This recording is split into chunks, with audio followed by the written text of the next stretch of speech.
চলছে নবরাত্রি।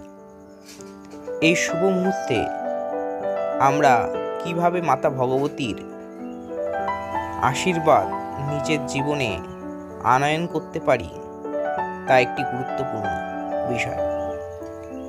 কি করলে মাতা ভগবতী সদা আমাদের উপর প্রসন্ন হবে তা নিয়ে আজকের এই ভিডিওতে আমরা আলোচনা করব।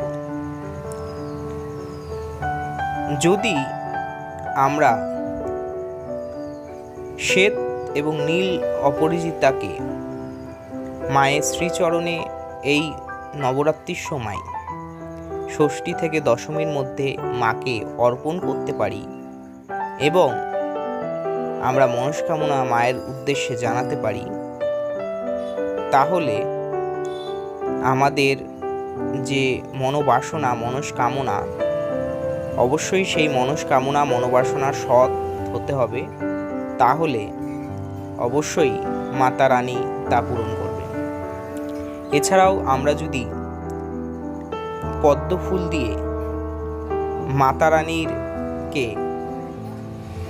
সন্ধি পুজোর সময় অর্পণ করতে পারি নিজের নাম গোত্র দিয়ে, তাহলে মাতা রানীর আশীর্বাদ সর্বদা আমাদের জীবনে বর্ষিত হবে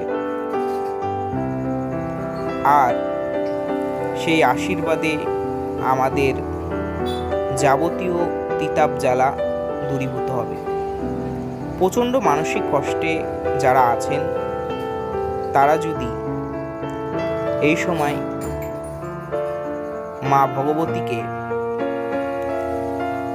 অপরাজিতা ফুলের মালা যদি অভিষেক করাতে পারেন, তাহলে আপনাদের জীবনে যাবতীয় দুঃখ কষ্ট, পার্থিব দুঃখ কষ্ট তা দূরীভূত হবে।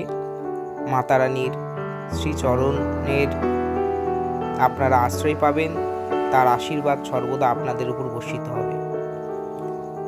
এছাড়াও আমরা যদি এই সময় নিরামিষ আহার করে মাতা রানীকে ভক্তিপূর্ণভাবে ডাকতে পারি, তাহলে জীবনের সমস্ত দুঃখ কষ্ট আমরা জয় করতে পারব। এই তিনটি কাজ আমরা যদি করতে পারি, তাহলে দেখব ধীরে ধীরে আমাদের যে জীবনের কালো অন্ধকার মুহূর্ত বা ক্ষণ তা দূরীভূত হয়ে আলোর দিগন্তে প্রকাশিত হবে। জীবন সুন্দর, স্বাভাবিক, সতেজ হয়ে উঠবে। আমরা আনন্দপূর্ণ জীবন যাপন করতে পারব।